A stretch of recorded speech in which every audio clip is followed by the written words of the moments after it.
أعوذ بالله من الشيطان الرجيم. بسم الله الرحمن الرحيم.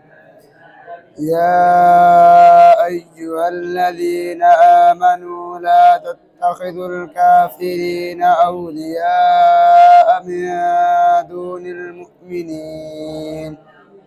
أتريدون أن تجعلوا لله عليكم سلطانا مبينا. إن المنافقين في الدرك الأسفل من النار ولن تجد لهم نصيرا إلا الذين تابوا وأصلحوا واعتصموا بالله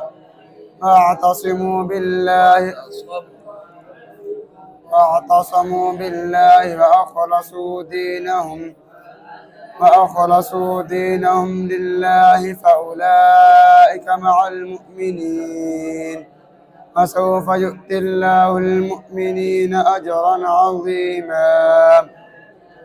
ما يفعل الله بعذابكم إن شكرتم وآمنتم وكان الله شاكرا عليما.